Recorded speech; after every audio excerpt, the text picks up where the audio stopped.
예, 오늘 함께 묵상하고 있는 사무엘상의 말씀은 이제 사사 시대를 마무리하고 왕정 시대로 넘어가고 있는 그런 이야기들이다라고 말씀을 드렸습니다. 이것은 단순한 역사적인 또 세속적인 역사적인 관점에서 보았을 때에는 역사적으로 진보했다라고 생각할 수도 있습니다. 왜냐하면은 예전에는 부족들이 같이 그 민족들이 모여서 살던 그 지파별로 모여 살던 국가가 한 왕을 데리고 왕을 모시고 사는 왕이 통치하는 그 국가로 변해간다는 것 자체가 역사적인 진보로 볼 수도 있겠죠. 그러나 하나님을 뺀 관점에서는 그렇게 볼 수 있겠지만 우리는 이 말씀을 함께 묵상하면서 하나님의 관점에서 하나님과 또 언약 관계에 있는 그 백성들의 그 관계를 놓고 보았을 때에는 이것은 결코 진보하고 나아가는 것이 아닙니다. 사사 시대를 통해서 우리가 알 수 있는 것은 하나님이 사사를 통해서 그 이스라엘 백성들을 직접 통치하고 계셨다라고 하는 것을 우리가 볼 수가 있습니다. 여러 가지 사사 시대의 어려움들, 이제 이방 민족들로 인해서 그들을 이스라엘들을 치게 하시고 그들로 말미암아 회개하게 하시고 돌아오게 하시는 그 모든 과정들이 이제 하나님께서 직접 그들을 통치하시는 모습들이라고 할 수가 있습니다. 그런데 이제 사무엘상에서 보시면 하나님께서는 이스라엘 백성들이 너무나 그들의 왕을 원하자, 그들의 눈으로 보이는 왕을 원하자 그 뜻을 받아 주십니다. 그리고 왕을 세우게 하십니다. 그들이 딱 좋아할 만한 왕을 세우는 모습들을 오늘 우리가 함께 본문에서 읽게 되었습니다. 그들의 왕으로 뽑힌 사울은 함께 보았지만 외모도 준수하였고 키가 그 누구보다도 커서 늠름한 모습의 사람이었다라고 기록을 하고 있습니다. 하나님께서는 그들에게 이스라엘 백성들에게 그들이 좋아할 만한 왕을 주시면서 그들에게 왕을 세워주시는 그런 모습들을 보여주고 계십니다. 오늘 우리가 함께 읽으신 본문의 말씀은 이미 하나님께서는 사무엘을 통하여서 그 사울이라고 하는 사람을 왕으로 기름을 부으셨습니다. 근데 그 이후에 오늘의 말씀은 그 사울을 직접 백성들 앞에서 그 사울이 왕으로 뽑히는 그 과정을 보여주심으로써 그가 단순히 사람들이 뽑아서 세운 왕이 아니요 오히려 하나님께서 그를 세우셨다라는 것을 보여주시는 말씀들이 있습니다. 사무엘상 9장 16절 앞서서 함께 읽으신 말씀을 보시면은 이제 사무엘로 하여금 사울에게 기름을 붓게 될 것이다 라고 하는 말씀을 가르쳐 주십니다. 내일 이맘때에 내가 베냐민 땅에서 한 사람을 내게로 보내리니 너는 그에게 기름을 부어 내 백성 이스라엘의 지도자로 삼으라. 그가 내 백성을 블레셋 사람들의 손에서 구원하리라. 내 백성의 부르짖음이 내게 상달되었으므로 내가 그들을 돌보았노라. 이렇게 말씀을 하고 있습니다. 이후 사무엘상 10장 1절의 말씀을 보시면 실제로 사무엘이 이제 사울을 만나게 되고 그의 머리 위에 기름병을 가져다가 머리에 붓고 입 맞추고 그를 기업의 지도자로 삼는 모습들을 우리가 어제 함께 살펴보았습니다. 오늘 이 말씀을 통해서 하나님께서 사울이라고 하는 지도자를 이스라엘 백성에게 주시는 그 과정들을 우리가 볼 수가 있는데요. 이 말씀을 하나님의 그 커다란 결단과 또 하나님의 명령을 받드는 세 부류의 사람들을 우리가 함께 본문에서 살펴볼 수가 있습니다. 먼저는 그 말씀에 온전히 순종하였던 사무엘의 모습이 보여지고요. 그 다음에 그 말씀을 받드는 사울의 모습, 그 다음에 불량배라고 표현된 일반 백성들 중에서 이제 말씀에 순종하지 않는 그런 사람들의 모습을 우리가 함께 읽어보았습니다. 오늘의 말씀을 통해서 하나님의 말씀이 임하였을 때, 하나님의 명령이 우리에게 찾아왔을 때에 나의 태도는 어떠한가 한번 돌이켜보시는 그런 시간이 되었으면 좋겠습니다. 먼저 첫 번째로 믿음의 사람 사무엘에 대해서 함께 나누어 보기를 원합니다. 사무엘의 행동은 크게 세 가지의 행동을 사무엘이 보이고 있습니다. 첫 번째는 백성들을 모으는 행위, 백성들을 하나님 앞에 나아오게 하는 행위들을 보여주고 있고요. 두 번째는 하나님의 말씀을 전하는 모습, 그 다음에 이제 마지막으로 사울을 뽑는 그 행위들을 볼 수가 있습니다. 이 일련의 과정들을 함께 살펴볼 텐데 사무엘은 처음부터 끝까지 하나님의 말씀에 온전히 순종하였던 그런 모습들을 볼 수가 있습니다. 곳곳을 읽어보시게 되면은 사무엘이라고 하는 개인, 그 선지자는 사실 이 사울이라고 하는 사람, 그가 왕으로 세워지는 것을 마음 깊이 기뻐하지는 않았던 것으로 보여집니다. 그 사무엘이 보았을 때에 얼마나 부족해 보이고 사울이 그리고 그의 믿음 없는 모습들을 보았을 때에 왕으로는 만족하지 못하는 그런 모습들을 보이지만 그렇지만 하나님의 말씀이 그에게 찾아왔을 때에 하나님께 모든 것을 의지하고 하나님을 신뢰함으로 순종하며 나아갔다라고 하는 것입니다. 먼저 17절의 말씀을 보시면은 사무엘이 백성을 미스바로 불러 여호와 앞에 모았다라고 말씀을 하고 있습니다. 미스바라고 하는 장소가 우리가 계속해서 이렇게 나오고 있는데요. 이 말씀은 이제 사무엘상 17장 앞서서 7장의 말씀을 보시면은 이제 사무엘이 이제 역사의 전면에 이렇게 등장하게 되는 그런 장면들이 있습니다. 그 장면에서 이제 언약궤도 이스라엘로 돌아오게 되고 그것을 계기로 하여서 사무엘이 온 민족에게 여호와 앞에 회개하고 금식하고 여호와 앞에 통곡하며 나아가고 기도할 것을 당부하고 있는 또 그렇게 하고 있는 모습들을 볼 수가 있습니다. 사무엘상 7장 6절의 말씀입니다. 그들이 미스바에 모여 물을 길어 여호와 앞에 붓고 그날 종일 금식하고 거기에서 이르되 우리가 여호와께 범죄하였나이다 하니라. 사무엘이 미스바에서 이스라엘 자손을 다스리니라. 이제 마지막 사사로서 사무엘이 그곳에서 이스라엘 백성을 다스리게 되는데 그 미스바라고 하는 장소는 어떤 장소냐면 다시 한번 회복이 시작되었던 장소, 하나님과의 관계가 다시 한번 그들 가운데 회복되었고 그들이 금식하고 나아갔던 그런 장소라고 하는 것입니다. 그렇기 때문에 미스바로 그들을 모았다라고 하는 것이 무엇을 의미하냐면 바로 새로운 왕을 뽑는 과정에서 이 모든 것이 하나님의 뜻하심입니다. 하나님께 모든 것을 드립니다라고 하는 의미라고 할 수가 있습니다. 앞서서 함께 보신 7장 6절의 말씀을 보시면 그들이 모여서 물을 길러 여호와 앞에 붓고 종일 금식하였다라고 하는 말씀이 나오는데요. 이것은 무엇이냐면 그때에도 사무엘이 세워질 때에도 모든 것을 우리가 포기하고 모든 것을 여호와께 우리의 생명까지도 맡겨드린다라는 것을 의미하는 그런 모습들인 것입니다. 마찬가지로 사무엘이 이제 사울을 왕으로 세우는 이 장면에서도 미스바로 그들을 모았다라고 하는 것은 이 모든 것이 하나님의 뜻하심, 하나님의 명령 가운데에 있음을 그들 가운데에 선포를 하고 있는 것이죠. 이제 이제 이스라엘 백성들을 모으고 이제 18절 이하의 말씀을 보시면은 사무엘이 이제 하나님의 말씀을 대언하게 됩니다.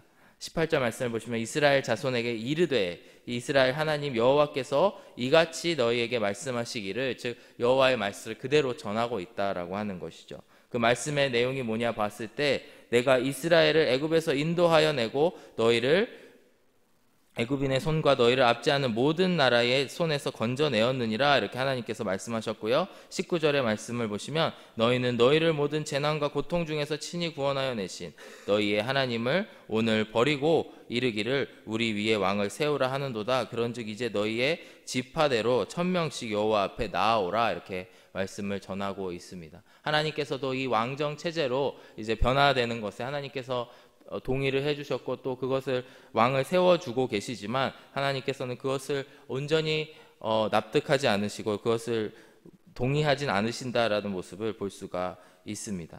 25절의 말씀을 보시면은 사무엘이 나라의 제도를 백성에게 말하고 책에 기록하여 여호와의 앞에 두고 모든 백성을 각기 집으로 보냈다. 즉 이렇게 하나님께서 그에게 주신 말씀들을 백성들에게 온전히 전달하고 있는 사무엘의 모습을 볼 수가 있습니다. 마지막 세 번째로는 이제 사무엘이 사울을 왕으로 뽑는 모습들을 우리가 볼 수가 있습니다. 20절과 21절에 보시면 사무엘이 이에 이스라엘 모든 지파를 가까이 오게 하였더니 베냐민 지파가 뽑혔고 베냐민 지파를 그들의 가족별로 가까이 오게 하였더니 마드리의 가족이 뽑혔고 그 중에서 기스의 아들 사울이 뽑혔으나 그를 찾아도 찾지 못한지라, 이렇게 말씀을 하고 있습니다. 그 과정들을 상당히 소상히 성경은 기록을 하고 있는 것입니다. 사무엘의 입장에서 보았을 때 이제 하나님의 말씀이 그에게 임하였습니다. 하나님의 말씀이 그에게 임하여서 사울이 왕이라는 것을 알게 되었고 그에게 심지어는 기름을 붓는 일까지 사무엘은 행하였던 것이죠. 근데 그 이후에 이제 사무엘에게 임한 하나님의 말씀이 무엇이냐면 바로 이 사울 왕을 이제 백성들 앞에서, 온 백성들 앞에서 왕으로 공표하고 그들 가운데의 왕임을 이제 선포하라라고 하는 말씀을 하나님께서 주신 것입니다. 사실 사무엘 정도 되면 이제 아마도 나이가 이제 많은 그런 선지자였고 또 이스라엘의 사사로서 그 온 나라를 통치했던 사람으로서 왕을 그저 선포하기만 해도 될 텐데, 모든 이 절차들을 따르지 않고 그저 이제 사울이 왕입니다 하고 넘겨주기만 하면 될 텐데, 사실 이 모든 과정들을 사무엘은 온전히, 그리고 모든 과정들을 빠짐없이 행하고 있는 모습들을 우리가 볼 수가 있습니다. 아무래도 이 일들을 하나님께서 주신 이유가 이제 이스라엘 백성들에게 똑똑히 하나님께서 하신 일임을 보여주시기 위해서 시각적인 효과로 이 모든 과정들을 주셨다고 생각이 됩니다. 근데 사무엘은 이 모든 과정들, 하나님의 뜻에 자기의 생각에는 그것이 마음에 들지 않았을지 몰라도 하나님의 뜻에 온전히 자기의 뜻을 순복하며 하나님의 뜻대로 나아가고 있는 그런 사무엘의 순종된 모습을 볼 수가 있는 것입니다. 사실 우리가 살아가다 보면은 우리의 뜻에 맞지 않는 것들, 또 나의 기분에 맞지 않는 것들, 나의 감정에 맞지 않는 것들이 많이 있을 수 있지만, 그 가운데에 오늘 우리가 함께 찬송한 것과 같이 하나님의 부르심을 따라 하나님의 뜻 가운데에 나아가야 되는 줄로 믿습니다. 결국에 사무엘상의 핵심 주제 가운데에 하나가 나는 제사보다 순종을 원한다라고 하는 하나님의 말씀인 줄로 믿습니다. 오늘도 이와 같이 사무엘이 귀하게 사용받았던 것, 그가 끝까지 쓰임받았던 것은 하나님 앞에 절대적인 순종을 했던 것임을 잊지 않는 저희들이 다 되었으면 좋겠습니다. 두 번째로 한번 사울에 대해서 함께 살펴보기를 원합니다. 사울은 참 특별한 사람이죠. 사울은 이제 그 첫 번째 왕으로서의 의미도 있고 하나님께서 특별히 그를 뽑으셨다라고 하는 의미도 있습니다. 근데 정작 사울이 보이고 있는 하나님의 말씀 앞에서의 모습은 어떤 모습이냐면, 그는 하나님의 말씀을 회피하고 있는 모습들을 오늘 말씀을 통해서 우리가 볼 수가 있습니다. 사실 이 사울 앞에 벌어지는 이 변화가 사울의 입장에서 보았을 때에도 너무나 큰 변화이요, 또 적응하기 어려운 그런 변화일 수도 있을 거라고 생각을 합니다. 하지만 하나님께서는 어느 날 갑자기 사울에게 나타나셔서 너가 왕이니까 어서 서라 이렇게 말씀하고 있지 않습니다. 오히려 우리가 앞전에 함께 살펴본 말씀을 보시면은 끝없이 하나님께서는 사울에게 표징을 보여주고 계시는 그런 모습들을 볼 수가 있습니다. 우리가 앞서 살펴보신 시편 3사무엘상 10장 말씀 앞부분에 보시면은 이제 세 번의 표징, 이제 왕으로서 나타나고 있는 세 번의 표징이 있음을 보여주고 있습니다. 10장 6절의 말씀을 보시면은 내게는 여호와의 영이 크게 임하리니 너도 그들과 함께 예언을 하고 변하여 새 사람이 되리라, 이런 예언의 말씀이 사울에게 먼저 임하게 됩니다. 여호와의 영이 그에게 크게 임할 것이고, 그리고 그 여러 선지자들과 함께 예언을 하게 되는 그런 놀라운 기적적인 일들을 사울이 경험하게 될 것이다 라고 말씀하고 있습니다. 그 이후에 10장 10절과 11절의 말씀을 보면 이 말씀이 성취되는 것을 그가 경험을 하게 됩니다. 그들이 산에 이를 때에 선지자의 무리가 그를 영접하고, 이제 사울을 영접했다는 것입니다. 그를 영접하고 하나님의 영이 사울에게 크게 임함으로 그가 그들 중에서 예언을 하니 전에 사울을 알던 모든 사람들이 사울이 선지자들과 함께 예언함을 보고 서로 이르되 기스의 아들에게 무슨 일이 일어났느냐, 이렇게 말씀이 기록되어져 있습니다. 즉 뭐냐면 사울의 입장에서는 그 충분히 하나님께서 부르시는 과정들을 경험하였다라고 하는 것이죠. 어느 날 갑자기 너가 왕 앞에 서라, 미스바로 와라 말씀을 들은 것이 아니고 그 모든 과정 세 번에 걸쳐서 그 표징들을 주심으로써 그 가운데에 왕으로 서게 하여 주시는 그런 모습들을 보게 되는 것입니다. 그리고 그것을 직접 경험하였지만 사무엘상 10장 16절의 말씀, 어제 읽은 마지막 구절의 말씀인데요, 그는 그것을 사람들 앞에서 숨기는 모습들을 보이게 됩니다. 이제 사울이 그의 숙부에게 돌아가게 되고 이제 암나기를 찾았다는 소식을 듣게 되는데 그에게 무슨 일이 있었느냐 숙부가 물어보게 됩니다. 16절 후반부의 말씀을 보시면 사무엘이 말하던 나라의 일은 말하지 아니하였다. 즉 사무엘이 이제 당신이 이제 왕으로 세워질 것이다라고 하는 것은 주변에 전혀 이야기하고 있지 않는, 이것들을 숨기고 회피하고 있는 모습들을 보여주고 있는 것입니다. 22절의 말씀을 보시면은 유명한 말씀이죠. 그러므로 그들이 또 여호와께 묻되 그 사람이 여기 왔나이까? 여호와께서 대답하시되 그가 진보다리들 사이에 숨었느니라. 정작 하나님의 말씀이 임하였을 때에 사울은 말씀을 따르지 아니하고 그 말씀의 확신을 갖지 아니하고 진보다리들 사이에 숨어서 그 모든 하나님의 명령을 회피하고 있는 그런 모습들을 보여주고 있습니다. 사실 이 사울이라고 하는 인물을 보면은 너무나 안타깝고 이제 측은한 마음이 많이 드는 인물입니다. 저는 개인적으로. 왜냐하면 키도 크고 외모도 준수하고 모든 것을 다 갖춘 것 같은 사람처럼 보이지만 정작 그 가운데에는 하나님에 대한 믿음이 없고 하나님을 온전히 따르지 못하고 있는 모습들을 끝없이 보여주고 있기 때문입니다.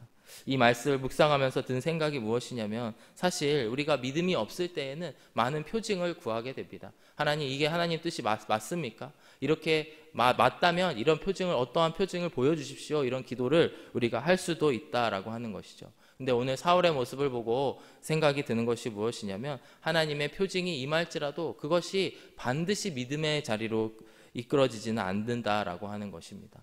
표징이 반드시 있어야지만 우리의 믿음이 자라나는 것은 아니라는 것이죠. 오히려 하나님께 아무것도 보이지 않지만 우리가 믿음으로 주님 앞에 나아갑니다라는 고백이, 그리고 사무엘과 같이 순종하는 것이 결국에는 그 하나님께서 기뻐하시는 것이 아닌가 생각을 해보게 됩니다. 이제 히브리서 11장이 이제 믿음장인데요. 그 중에 6절의 말씀을 보시면 이렇게 말씀합니다. 믿음이 없이는 하나님을 기쁘시게 하지 못하나니 하나님께 나아가는 자는 반드시 그가 계신 것과 또한 그가 자기를 찾는 자들에게 상 주시는 이심을 믿어야 할지니라, 이렇게 말씀하고 있습니다. 믿음이 없이는 하나님을 기쁘시게 할 수 없다라고 하는 것이죠. 근데 그 이후에 7절과 8절의 말씀을 보시면 이제 노아와 아브라함에 대한 표현을 하고 있는데요. 이제 11장은 그 밖에도 모든 믿음의 선진들의 이야기들이 나오고 있는데 오늘은 노아와 아브라함에 대한 얘기를 짧게 하기를 원합니다. 노아에 대해서는 이렇게 표현을 하고 있습니다. 노아는 아직 보이지 않는 일에 경고하심을 받아 경외함으로 방주를 준비하였다, 이렇게 이야기를 하고 있습니다. 8절로 넘어가시면 믿음으로 아브라함은 부르심을 받았을 때에 순종하여 장래의 유업으로 받을 땅으로 나아갔다, 이렇게 이야기를 하고 있습니다. 노아와 아브라함을만 놓고 봤을 때 이들의 특징이 뭐냐면 그들은 하나님을 믿음으로 당장 눈에 보이지는 않지만 장래의 일을 준비하고 그것을 위해서 일했다라고 하는 것을 볼 수가 있습니다.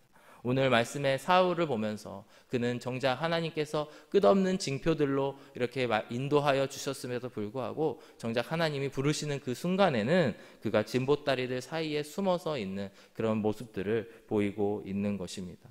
혹시 저와 여러분들 가운데에 인생에 어떠한 중요한 결정을 내려야 되는데 하나님께서는 계속 표징을 보여주고 계시는데 아직도 주님 더 많은 증거를 보여주십시오, 이런 말을 하면서 진보다리들 사이에 숨어 있지는 않으시는지 한번 돌이켜보기를 원합니다. 오늘도 우리가 하나님을 신뢰함으로 노아와 아브라함처럼 눈에는 보이지 않고 정말로 홍수가 날 건지 또 장래의 유업을 주실 건지 보이지는 않지만 그 믿음으로 나아갔던 이들의 모습처럼 나아가시는 저와 여러분들이 되시기를 간절히 바랍니다. 마지막 27절의 말씀을 보시면은 이제 마지막 세 번째 부류의 사람들, 이제 불량배라고 표현된 사람들을 보게 됩니다. 어떤 불량배는 이르되 이 사람이 어떻게 우리를 구원하겠느냐 하고 멸시하며 예물을 바치지 아니하였으나 그는 잠잠하였더라, 이렇게 말씀을 하고 있습니다. 여기서 불량배라고 표현된 사람들은 어떤 사람들이냐면 하나님의 말씀, 하나님의 명령을 대적하는 사람들, 적대하는 사람들을 나타내고 있는 것입니다. 그런데 이 불량배라고 하는 표현을 우리가 언뜻 들으면 뭐 이제 동네에 있는 저작거리에 있는 뭐 깡패나 이렇게 생각하실 수도 있는데요. 이 표현은 어떤 사람들을 의미하냐면 바로 하나님의 뜻을 경홀히 여기는 사람들, 하나님의 말씀을 우습게 여기는 사람들을 의미합니다. 바로 이 똑같은 표현이 사무엘상 2장 12절의 말씀에 나오게 되는데 바로 홈리와 비느하스를 설명할 때에 이렇게 표현이 사용되어집니다. 엘리의 아들들은 행실이 나빠 여호와를 알지 못하더라라고 하는 이 말씀을 표현할 때에 바로 이 똑같은 불량배라고 하는 단어가 쓰여졌다라고 하는 것이죠. 그렇기 때문에 불량배라고 한다면 어떻게 보면 교회 밖에 있는 어떤 사람이 아니요, 이방 민족이 아니요, 이스라엘 안에 있지만 하나님의 말씀을 경히 여기고 그 하나님의 뜻을 받아들이지 않는 그런 사람들이라고 하는 것입니다. 자기의 소견대로 살았던 그 사사의 시대, 그 사사의 시대를 상징하는 그 말처럼 나의 뜻에 맞지 않는다면 내가 불순종하고 이 사람이 어떻게 우리를 구원하겠느냐 하면서 그 사무엘을 멸시한 것이 아니고 하나님을 멸시했던 그런 사람들이 바로 이런 불량배라고 하는 것이죠. 우리들 마음속에도 항상 이렇게 하나님의 뜻이 맞나 불신하는 일들, 그리고 하나님의 말씀을 가볍게 여기는 마음들이 늘 있을 줄로 믿습니다. 늘 우리가 이것들과 싸워가는 것, 이런 마음들과 싸우는 것이 우리의 신앙생활인 줄로 믿습니다. 오늘 함께 말씀을 묵상하셨는데 이렇게 사무엘처럼 늘 순종하며 주님의 뜻에 깊이 나아가시는 저와 여러분들이 되었으면 좋겠습니다. 내 안에 있는 두려움들, 사울이 가졌던 그 두려움들도 우리가 모두 이겨내고 또 하나님의 말씀에 불순종하려고 대적하려고 하는 우리들의 마음을 모두 주님 앞에 내려놓고 모두 그것을 주님 불태워달라고 고백하시면서 우리가 온전한 주님께 하는 순종으로 나아가기를 원합니다. 또 우리 교회 공동체를 섬겨 나가기를 원합니다. 고백하시는 이 아침이 되어지시기를 간절히 바랍니다. 함께 기도하겠습니다. 사랑하는 아버지 하나님, 감사합니다. 오늘 이 새벽에 말씀을 통하여서 우리가 다시 한번 주님의 뜻이 무엇인지를 바라보게 하여 주시옵고, 주님 미스바로 다시 모인 이스라엘 백성들처럼 우리도 다시 한번 매일 이 아침에 예배의 자리로 돌아오고 주님의 말씀 받은 그 자리로 돌아오는 저희들 다 되게 하여 주시옵소서. 나의 뜻이 아니고 나의 마음이 아니고 나의 생각이 아니고 오직 하나님의 명령만 따라 나아가는 저희들 되게 하여 주시옵시고, 주님 우리 안에 두려움이 있을지라도 늘 그것을 이겨내며 살아갈 수 있게 인도하여 주옵소서. 감사드리며 예수님의 이름으로 기도드렸습니다. 아멘.